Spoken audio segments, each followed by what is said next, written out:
Je me tourne maintenant vers Ellen et nous allons vous demander, vous comme militante, comme activiste, comment voyez-vous la déclaration et ce projet de loi? Est-ce que ce sont des outils qui vous seront utiles? Est-ce que ce cadre de droit de la personne peut être important pour les gens pour qui vous travaillez?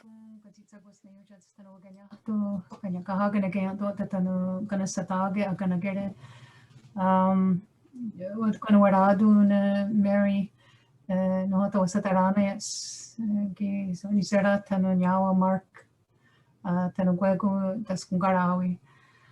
Thank you everybody for this invitation. Merci tout le monde pour cette invitation. Merci Mary pour la prière et merci Marc aussi pour ce que vous avez dit au début. C'est un honneur pour moi aussi d'avoir été invité et de parler avec Cheryl. Donc, je respecte beaucoup et je vous remercie pour votre exposé, Cheryl. Je suis très honoré aussi d'être avec le chef Little Child, dont j'ai beaucoup appris au fil des années et comme commissaire aussi en particulier.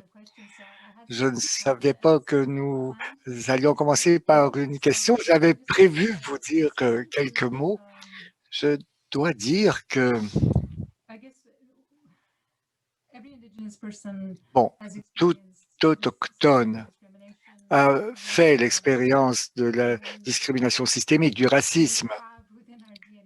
Et nous portons dans notre ADN cette résistance résiliente au colonialisme.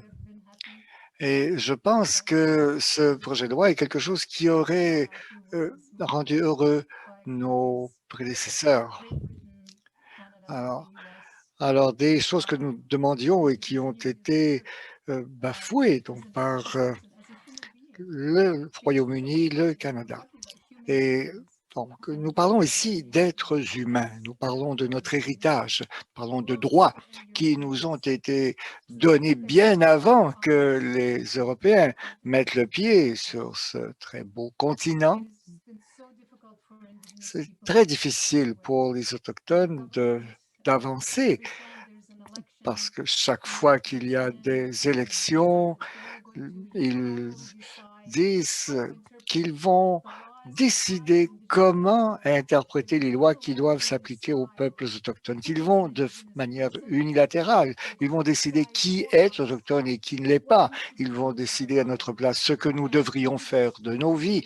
Et les autochtones disent depuis des siècles, nous sommes des êtres humains, vous n'avez pas à nous dire qui nous sommes, nous vous avons dit et vous devez accepter, vous devez nous accepter comme des êtres humains, vous devez nous reconnaître comme des personnes qui vous ont aidé à survivre sur ce continent et vous êtes venus en détruisant la terre.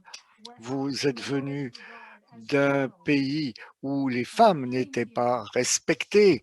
Vous êtes venu d'un pays où vous n'avez pas respecté la nature et la terre et vous êtes venu ici nous montrer comment vivre. Et nous avons traité nos gens et c'est quelque chose que vous appelez le génocide. Et c'est ce que le Canada a fait.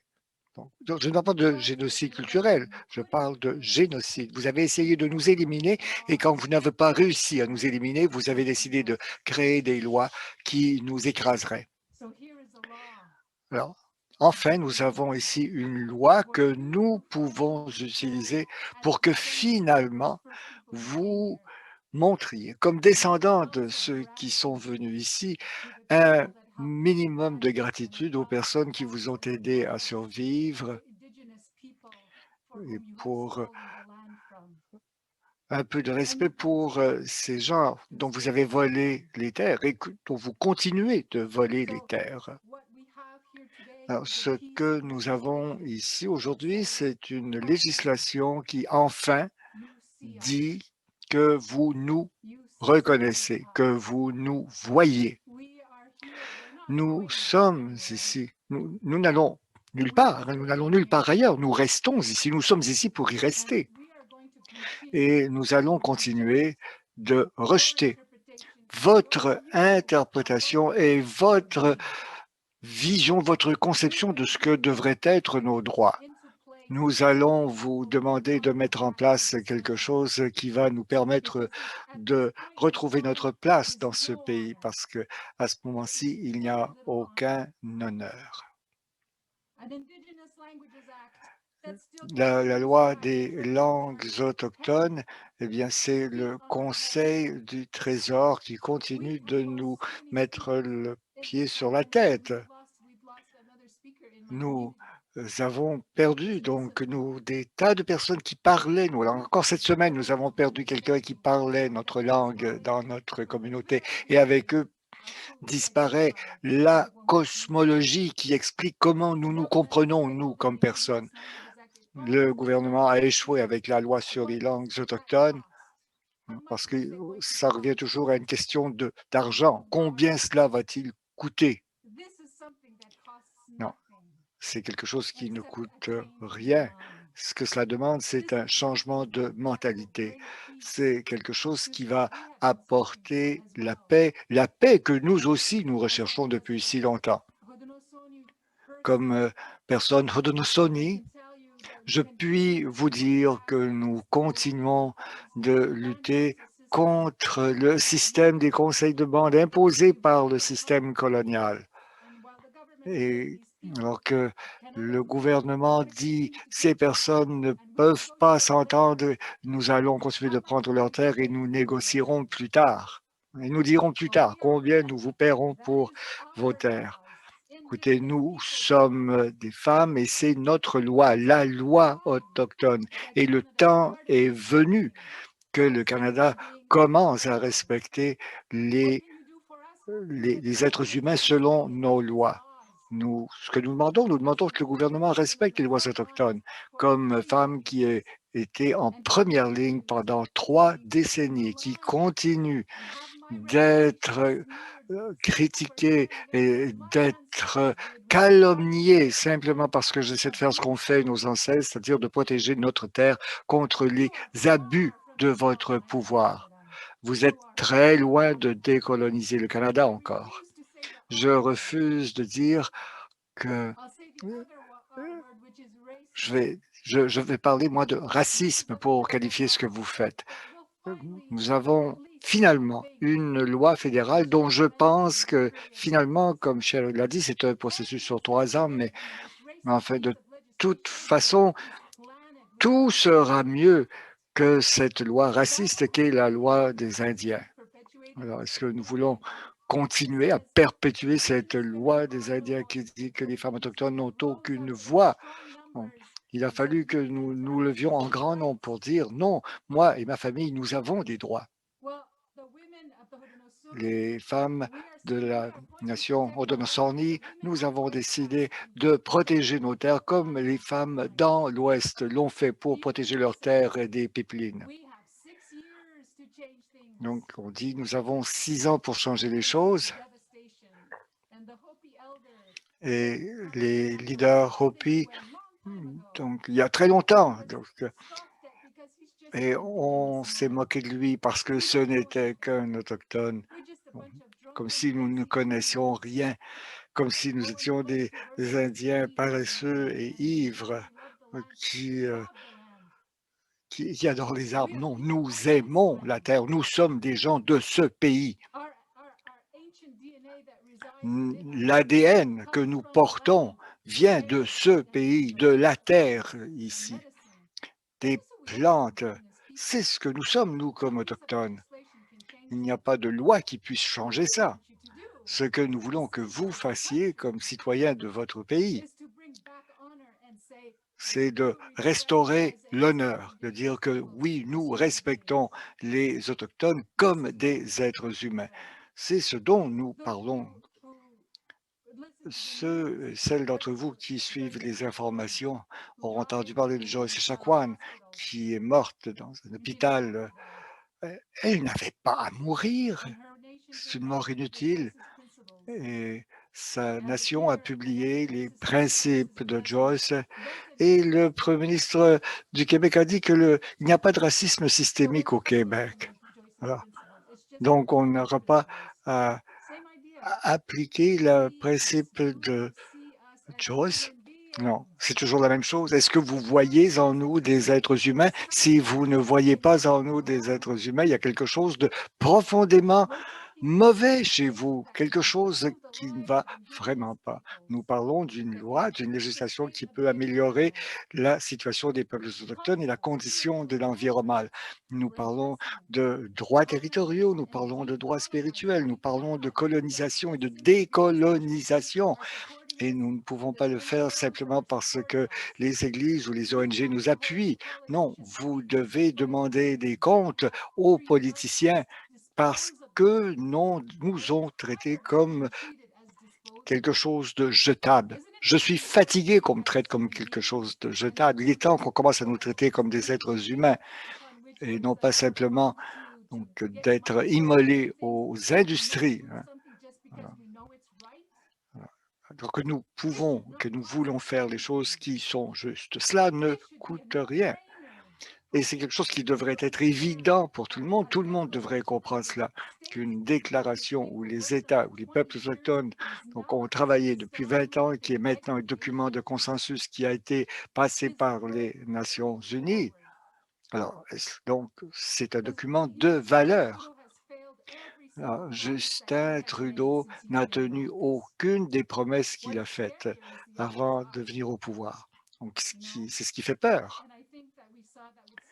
Et nous avons vu avec Stephen Harper, donc il n'a pas hésité à nous écraser, donc le bill omnibus qu'il a passé. Là. Et vous savez, les libéraux n'y ont pas touché. Tout ce qu'il a changé, Harper, lui, dans ce projet de loi omnibus, les libéraux n'y ont rien changé. Nous avons vraiment quelque chose de nouveau ici, parce que pendant la pandémie, donc le vol de nos territoires s'est poursuivi. Ce n'est pas simplement la dépossession, c'est un véritable vol.